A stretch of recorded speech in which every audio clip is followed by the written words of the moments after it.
Bon, je vous propose de démarrer. Ça va attirer de nouvelles personnes pour assister à ce panel.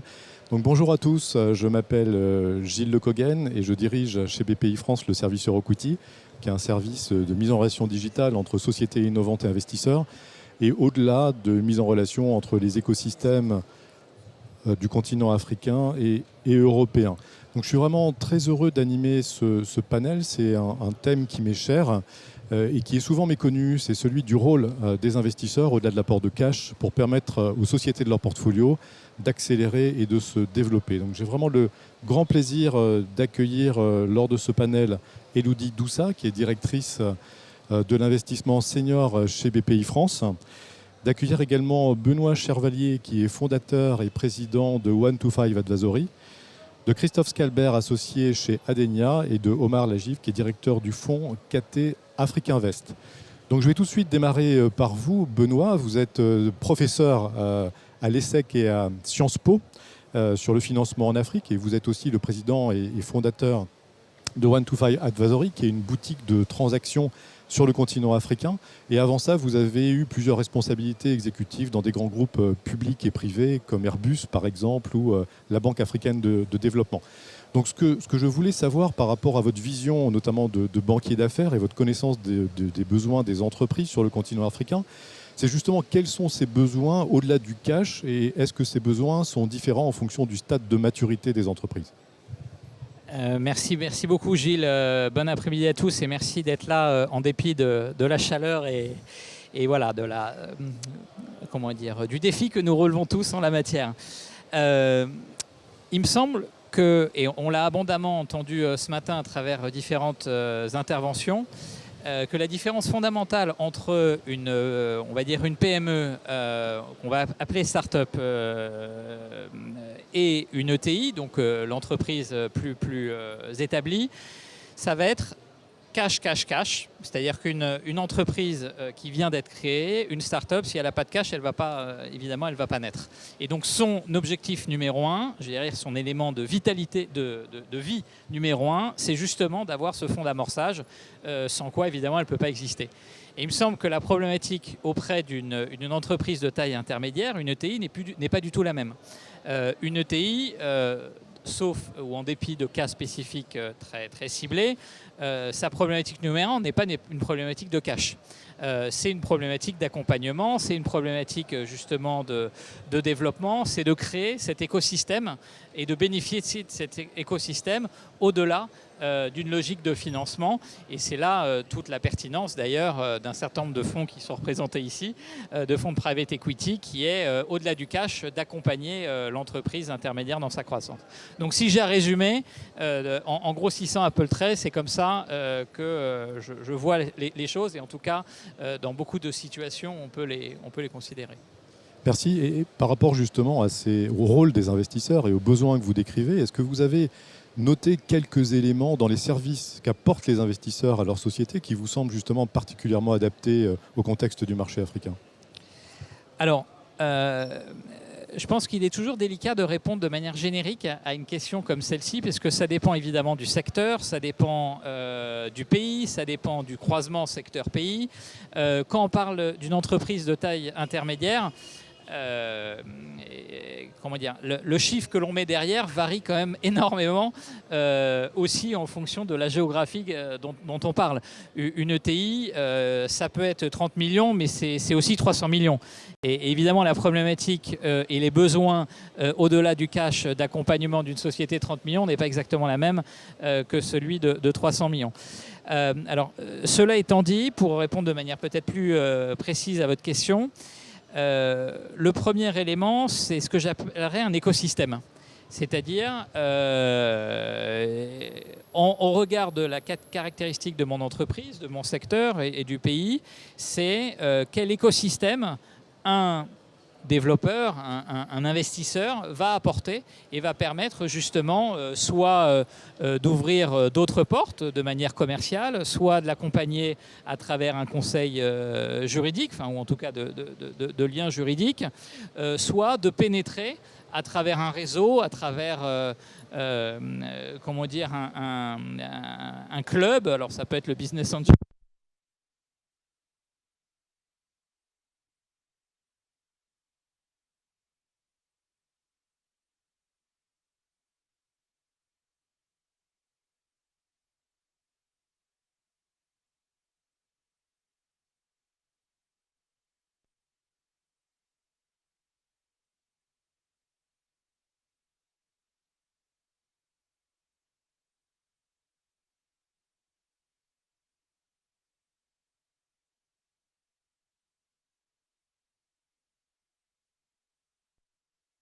1, 2.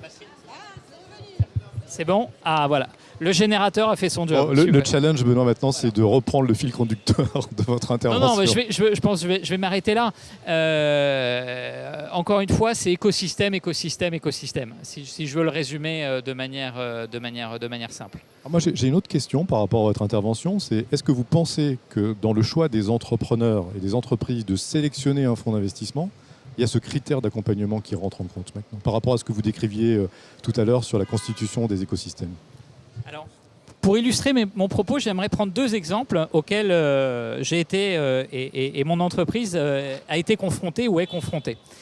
Le premier, c'est en fonds d'amorçage par rapport à ce qu'on disait start-up versus ETI. C'est une société qui est au Ghana, qui est en train, donc avec des spécialistes et des experts tout à fait, on va dire, avérés, qui sont en train de monter une entreprise de transport aérien privé.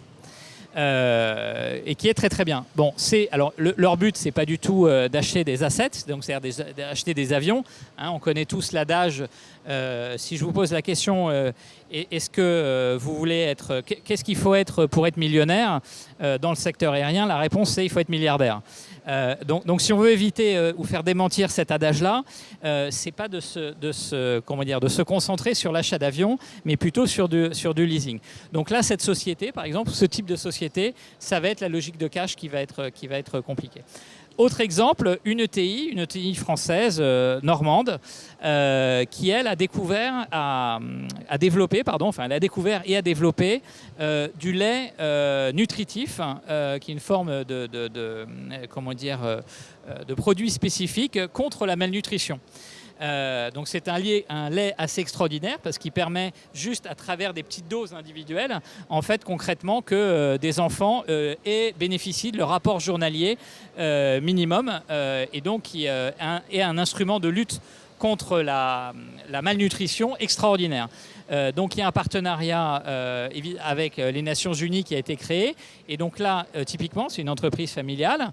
Et ben cette entreprise, quand je parle d'écosystème, c'est au-delà de leur système onusien, parce qu'ils avaient un truc qui marchait bien, c'était les autres organisations, alors de type FAO, de type FIDA, et au-delà des organisations internationales en question, c'est les fondations, y compris des fondations tant françaises ou à l'étranger, qui permet justement d'élargir leur champ d'intervention. Merci Benoît pour cette intervention. Élodie, vous avez rejoint BPI France en 2018 et vous dirigez l'activité Averroès, qui est une activité de fonds en Afrique et aussi dans les pays de l'Est de la Méditerranée. Et avant cela, pendant 10 ans, vous avez travaillé chez Triago et Global Private Equity, 2 sociétés de conseil à l'investissement pour le compte de tiers et de levée de fonds à l'international. Bon, déjà, en termes de position, Averroès, donc c'est un fonds de fonds. Donc, en tant que LP, vous investissez dans des fonds de private equity et de VC. Donc, au niveau d'Averroès, quel est finalement votre position et votre intérêt sur cet aspect d'investissement et de finalement du rôle des investisseurs au-delà du cash dans l'accompagnement de leur société? Okay. Bonjour à tous. Vous m'entendez tous bien? Oui. Vous m'entendez tous bien? Non? C'est la deuxième coupure? Ah.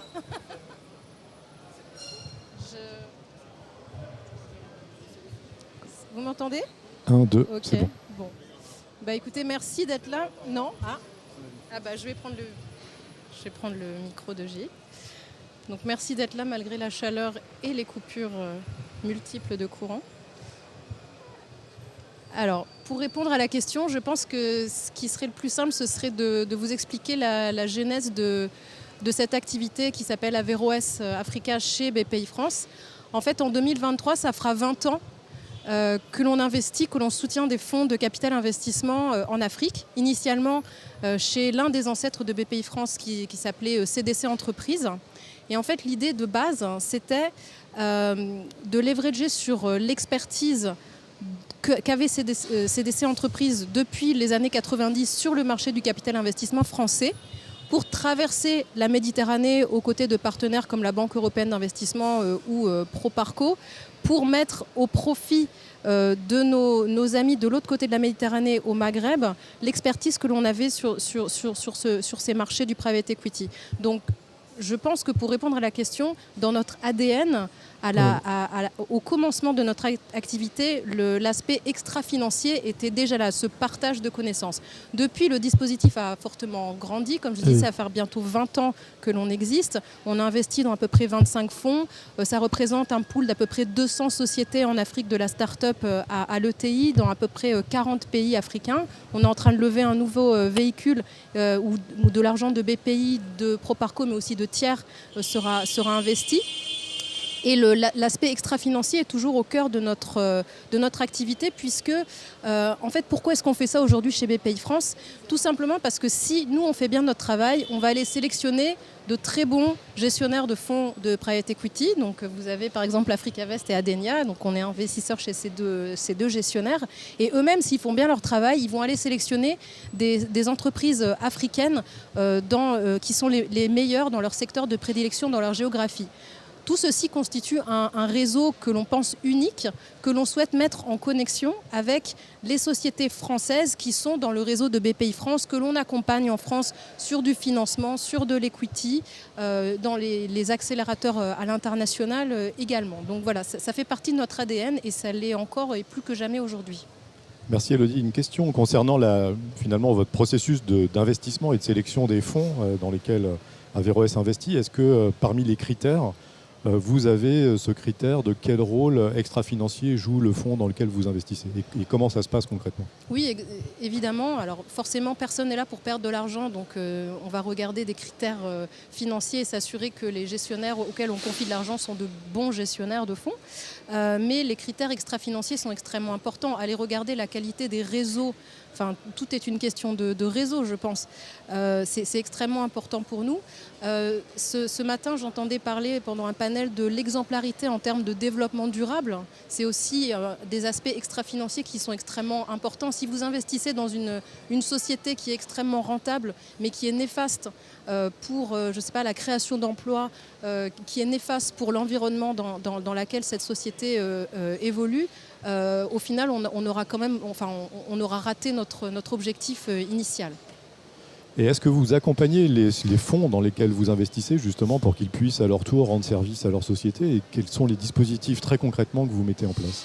Alors nous, ce qu'on a comme outils à notre disposition, il y a des outils évidemment coercitifs d'une certaine manière, puisque quand on souscrit dans un fonds, on négocie une documentation juridique dans laquelle nos gestionnaires... Pardon, monsieur. Dans laquelle nos gestionnaires s'engagent à bien gérer le risque, à justement à aller avoir une approche en termes d'aspects environnementaux, sociaux et de gouvernance qui répondent à des critères, à des standards internationaux. Et à côté de ça, tout simplement, on a des mécanismes qui sont simplement de l'incitation et je dirais même du bon sens, c'est-à-dire qu'on est tous dans le même bateau. On veut au final que nous soyons investisseurs ou que ce soit les fonds. On veut tous que les sociétés africaines dans lesquelles on va investir puissent fonctionner de la meilleure manière. Et donc pour ça, le réseau que l'on va offrir au-delà de simplement l'argent que BPI France va mettre au travail dans ces fonds est extrêmement important. Et ça en fait un élément extrêmement différenciant. Comparé peut-être à d'autres investisseurs, puisque donc, quand BPI France vient mettre un ticket d'investissement dans un fonds, on vient ouvrir les portes du marché français et donc des entreprises françaises qui peuvent être de nouveaux clients, de nouveaux fournisseurs, de nouveaux partenaires stratégiques pour les entreprises africaines. Et peut-être pour terminer cette présentation, est-ce que vous pouvez m'en dire plus sur la communauté Averroès dans Euroquity que vous venez juste de créer ? Exactement. Alors en fait, pour on va dire, structurer vraiment formellement ces connexions que l'on souhaite nombreuses entre des entreprises africaines et des entreprises françaises. On a décidé sur la communauté Digital Euroquity qui a été créée en 2008 et qui regroupe déjà plus de 15 000 sociétés, dont un bon nombre en Afrique, de créer une communauté qui serait dédiée en fait aux gestionnaires de fonds, dont Adenia et Africa Invest que l'on accompagne, et à leurs sociétés africaines. En face, on invite les sociétés françaises et les chargés d'affaires des différentes équipes de BPI France à s'inscrire pour qu'elles puissent dialoguer. Je vous cite un exemple de ce matin très rapidement. Un monsieur que je rencontre d'une société française cherche à se développer sur d'autres marchés en Afrique. Il est déjà présent et il est dans un secteur qui est connexe à l'une des sociétés qui est dans le portefeuille d'Adenia, donc qui est représentée aujourd'hui par Christophe. Donc là, ça se passe aujourd'hui, on se parle à la conférence, mais ces personnes auraient très bien pu passer par EuroQuity, par cette communauté pour exprimer un besoin et donc que, par exemple, Christophe voit cet appel et puisse répondre et contacter directement ce monsieur. Voilà. Merci Elodie. Omar, vous êtes un des cofondateurs et dirigeants du fonds KT Africa Invest Innovation. Vous avez rejoint Africa Invest en 2015, où vous êtes occupé d'un certain nombre de projets à l'échelle du continent africain et aussi des activités du fonds d'investissement dans les PME marocaines. Vous avez passé auparavant plus de 7 ans dans le private equity aux États-Unis. Donc déjà, la première question que j'ai envie de vous poser, c'est quel est le modèle d'Africa Invest et comment vous, de votre côté, vous accompagnez au-delà du cash les sociétés de votre portefeuille? Merci Gilles, bonjour à toutes et à tous. Merci de m'avoir invité à cette très belle conférence. C'est ma première fois à Abidjan, donc je suis très content d'être là. Et ça nous avait manqué de partir en voyage. Africa Invest est une plateforme d'investissement qui a été fondée en 1994 par des Tunisiens à partir de la Tunisie et qui est aujourd'hui positionnée sur plusieurs secteurs d'activité et qui accompagne plusieurs types de projets avec des instruments classiques en PI, VC, mais aussi avec de la dette privée. Notre modèle consiste non seulement à apporter du financement, mais aussi d'accompagner les entrepreneurs à travers leurs projets. Mais d'abord, avant de les accompagner, nous nous considérons nous-mêmes comme étant des entrepreneurs, avec une présence locale très diversifiée sur le continent africain. Nous sommes présents dans 8 pays en Afrique. Nous avons des bureaux à Paris, dans le Moyen-Orient et aux États-Unis pour du fundraising et de l'asset management. Et pour chaque nouvelle initiative, nous commençons comme ce qu'ils disent chez Amazon, from day zero. Et donc, pour toute nouvelle stratégie, nous mettons en place une équipe dédiée qui accompagne le développement de cette stratégie. Et pour faire le parallèle avec ce que nous voyons sur le terrain auprès des entreprises et des entrepreneurs qui souhaitent lever du financement, en fait, nous essayons d'avoir une compréhension très fine de leurs propres contraintes. Et pour pouvoir être en mesure de les accompagner, il faut que nous-mêmes soyons très à cheval sur non seulement les contraintes et les problèmes qu'ils essaient de solutionner, mais les opportunités que cela représente.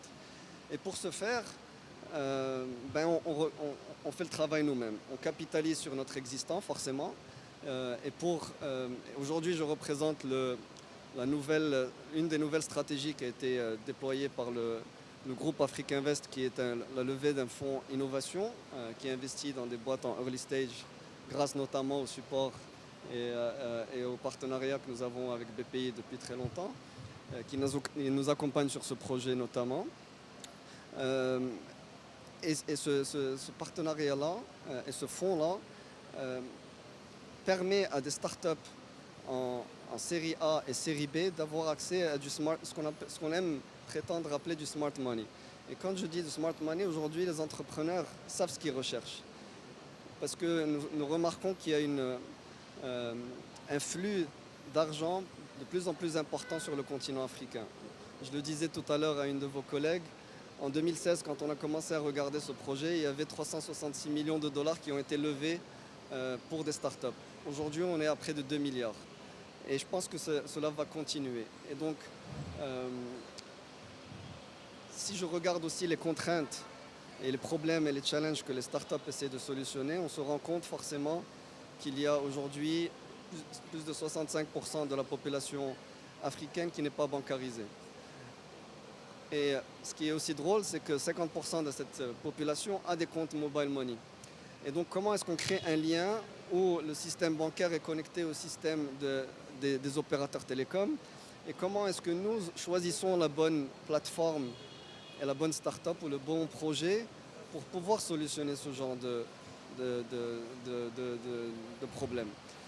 Et donc, si je peux illustrer ça avec un exemple qui serait plus parlant pour vous montrer un peu notre valeur ajoutée sur le continent, on a investi dans une plateforme française qui s'appelle Hitch, qui est une plateforme de mobilité, de ride-hailing, qui est numéro 2 aujourd'hui sur le territoire français derrière Uber. Et quand on a eu l'occasion d'investir en octobre 2019, leur stratégie d'expansion et de développement était centrée sur une expansion africaine. Et depuis, ils sont présents dans 4 pays en Afrique, avec des positions de leadership au Maroc et en Algérie. Et donc, même les entrepreneurs cherchent à se faire accompagner par des acteurs locaux pour justement pouvoir avoir un unfair advantage, comme on dit. Merci Omar. Et si vous pouviez m'illustrer là, d'éléments très concrets, des mises en relation que vous avez pu effectuer au niveau d'Afrique Invest sur certaines de vos participations, mais des mises en relation avec des partenaires pour les sociétés de votre portefeuille ou avec d'autres acteurs, par exemple pour rechercher des talents. Je sais que vous faites énormément de choses dans le groupe Afrique Invest, que vous avez des partenariats même capitalistiques avec KT. Vous dirigez un fonds d'ailleurs qui s'appelle KT Afrique Invest. Donc il y a énormément de mises en relation possibles. Est-ce que vous vous voyez comme étant un accélérateur pour les sociétés dans lesquelles vous investissez, justement pour leur permettre d'aller à l'international, de se connecter avec d'autres pays et d'autres régions? Tout à fait. Nous avons construit ce nouveau projet dédié au secteur de l'innovation en partenariat avec KT Innovation, qui est un des fonds les plus sérieux sur la place mondiale aujourd'hui. Et grâce à ce partenariat, ce qui est intéressant, c'est que nous avons accès à de l'information dans des pays émergents, au-delà du continent africain, sur lesquels on a accès à des benchmarks qui sont pas forcément entièrement adaptés au continent africain, mais qui sont très riches en retour d'expérience.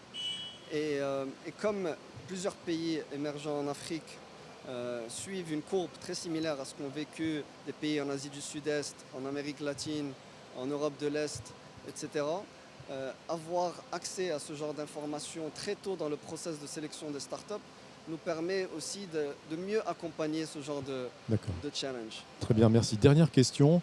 Vous êtes au niveau d'Afrique Invest un des membres fondateurs d'Africa Next. Et donc, je voulais savoir en quelques mots ce qu'était ce projet et comment vous accompagnez les sociétés dans lesquelles vous avez investi lors de leur tour de table auprès notamment d'investisseurs internationaux.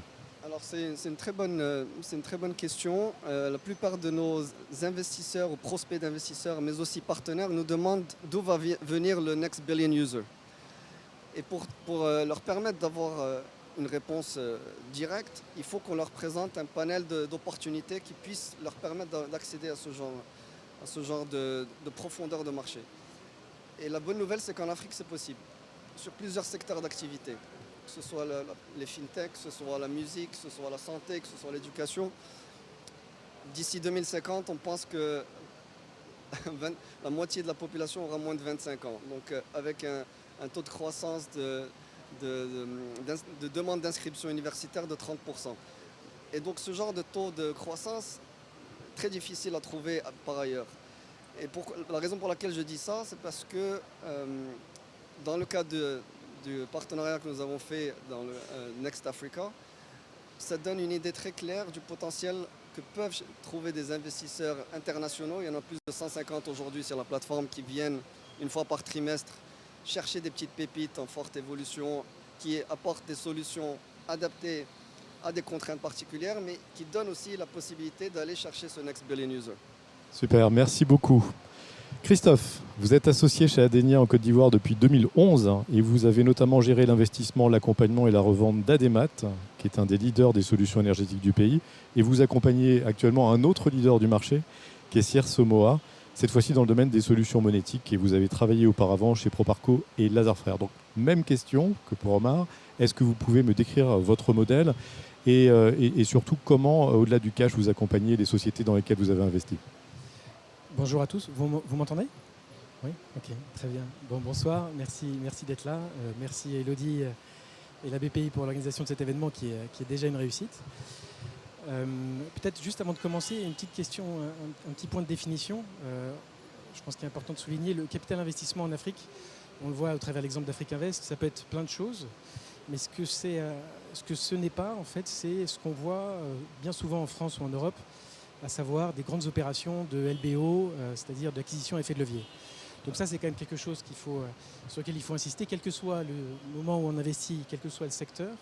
On est de toute façon sur des opérations où on ne gagne pas de l'argent parce qu'on a été astucieux sur l'ingénierie financière.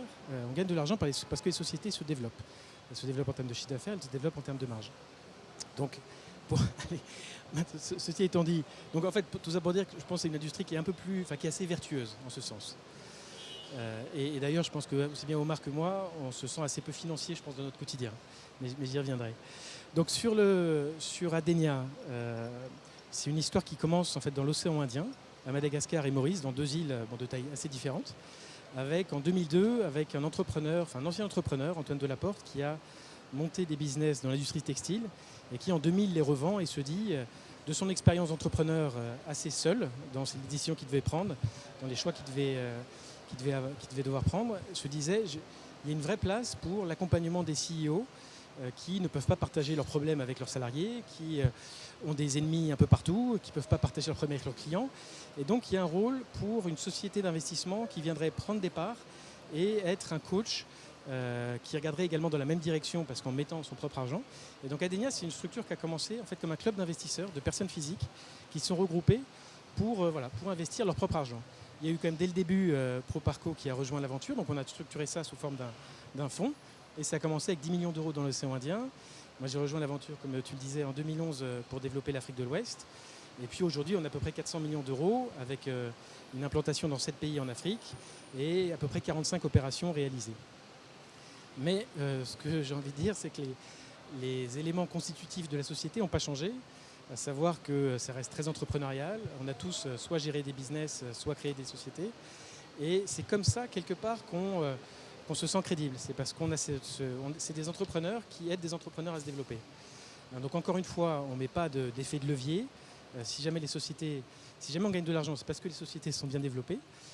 Alors, comment vous donner des exemples ? Déjà, c'est beaucoup de solidarité auprès des équipes de management. On est très proches, on partage les problèmes. Et ce qui est vrai, c'est qu'aussi, on n'hésite pas. En fait, on aime les risques. Et on prend, j'aime bien le titre de votre conférence, des opportunités. Et effectivement, nous, ce qu'on aime, c'est vraiment prendre des risques et saisir des opportunités. Et on le fait bien souvent en prenant des participations majoritaires. Donc ça nous distingue un peu de certains acteurs du capital investissement en Afrique, parce qu'on aime bien être exposé au risque du business. Et voilà, on partage les bonnes et les mauvaises nouvelles. Et quand il y a une mauvaise nouvelle, ça nous affecte beaucoup parce qu'on n'a pas de filet de sécurité. Alors ça veut dire qu'on est obligé d'être locaux, on est obligé d'être proche des équipes de management. Et pour donner deux exemples peut-être d'accompagnement, le premier, je peux citer un type d'accompagnement qui est un peu de l'accompagnement stratégique, des opportunités d'acquisition de croissance externe.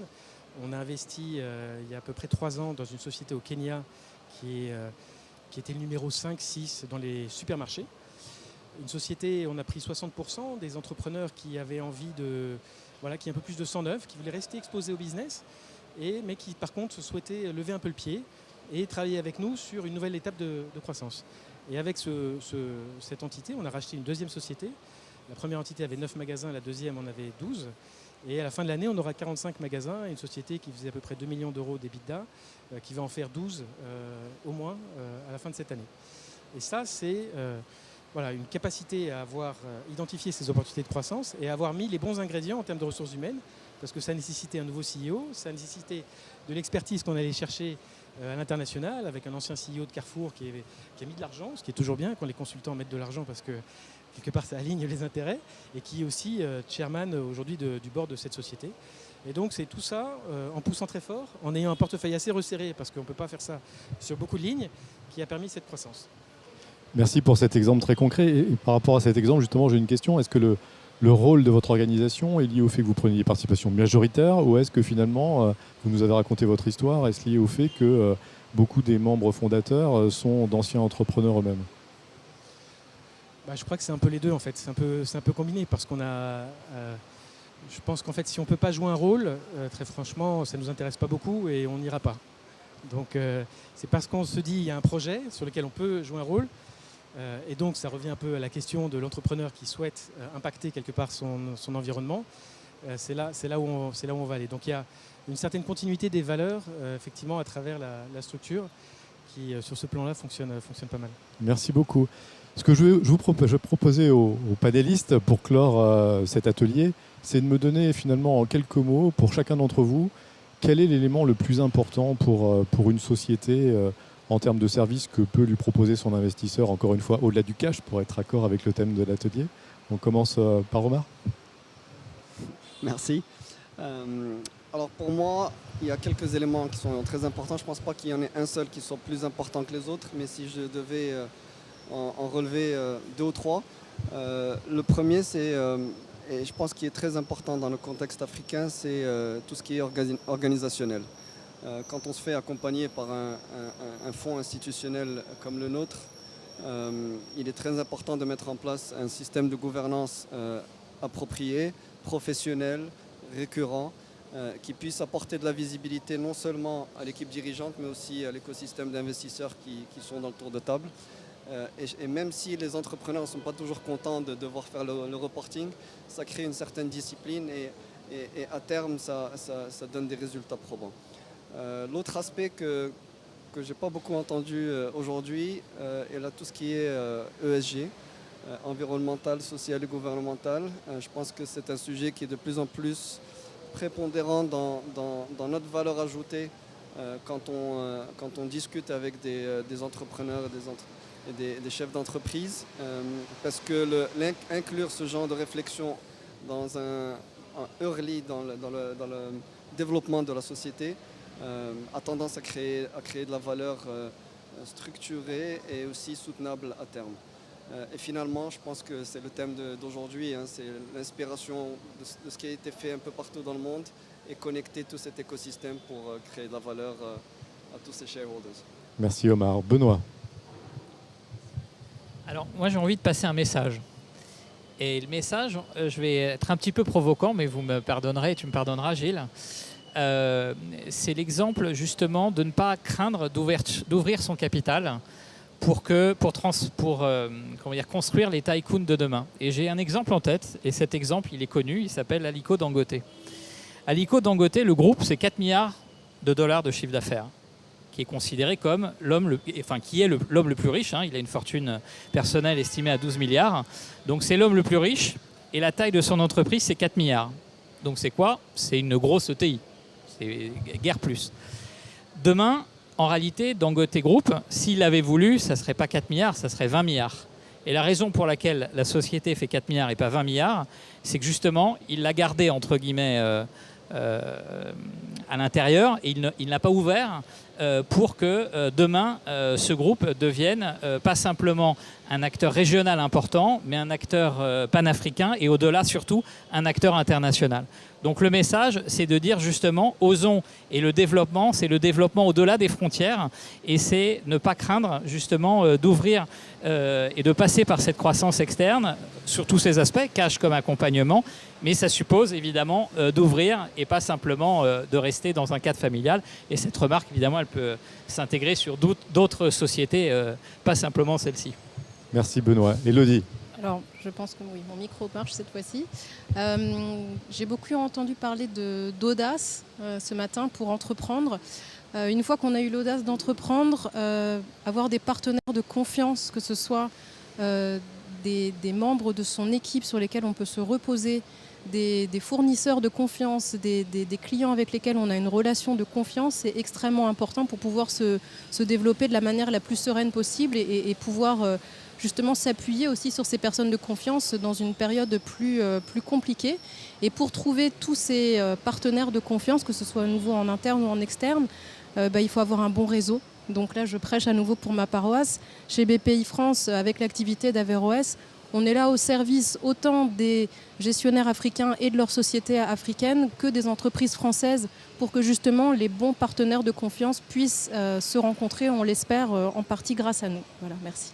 Merci Élodie. Christophe. Oui, alors sur cette question, vous m'entendez correctement? Oui. Ce qui est, oui, selon nous essentiel, c'est s'assurer que... j'ai donné un exemple tout à l'heure de stratégie, de réflexion stratégique, d'études de marché, d'opportunités. Ça, finalement, ce n'est pas le plus compliqué. Vraiment, le plus compliqué, c'est de s'assurer qu'il y a toujours une bonne adéquation entre une organisation et un projet.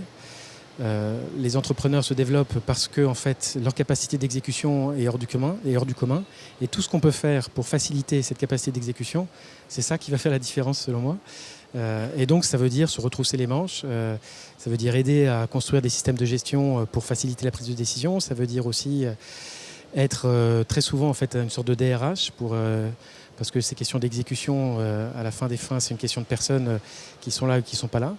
Et donc voilà, il ne faut pas hésiter à se frotter au partenariat et à l'avis contraire pour permettre de s'assurer que en termes de capacité d'exécution, globalement, on est bien en ligne avec les objectifs. Merci Christophe et merci à tous les panélistes et on va conclure maintenant cet atelier. Bonne fin de journée à tous.